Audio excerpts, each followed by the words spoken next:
My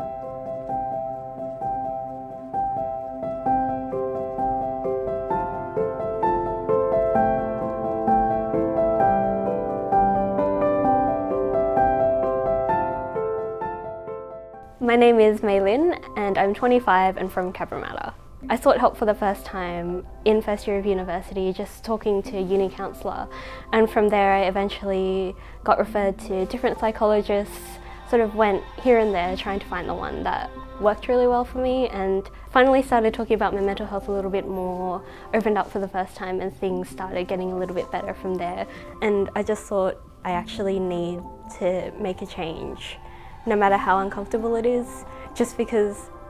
I'm not really getting anywhere by making the decision to just curl up in bed and do nothing all day. And even though it was going to be hard, I knew that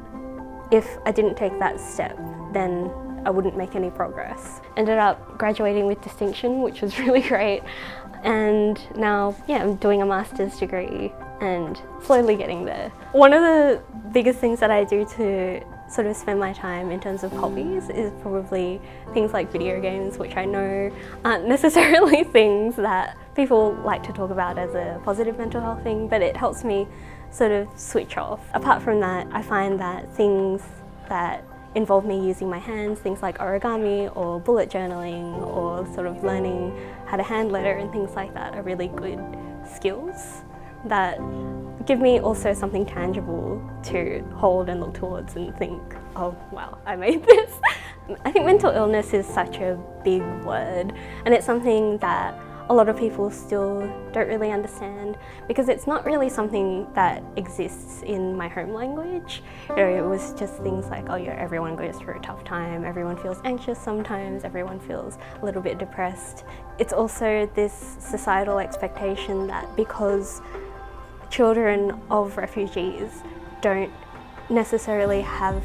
that personal experience of going through what their parents have been through,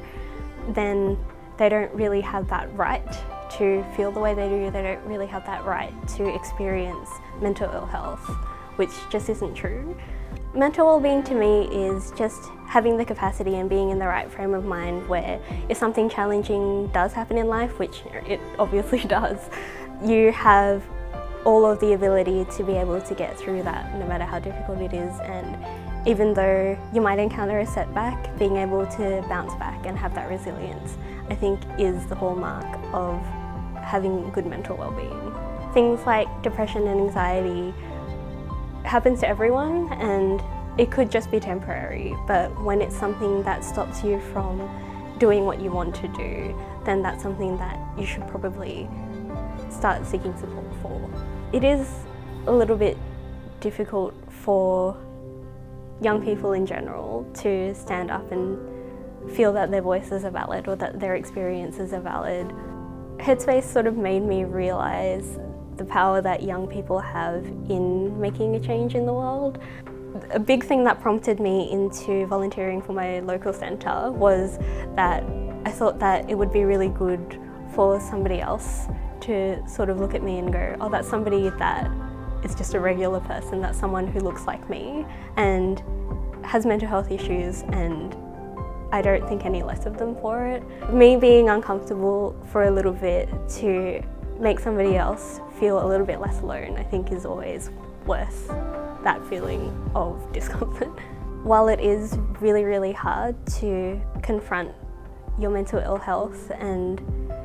really hard to talk about it to the people in your life, whether that's your family or your friends, especially being in the community that we're in,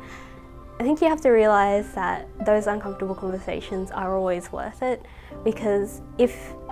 there aren't challenges and if you don't feel that discomfort, then nothing's really changing.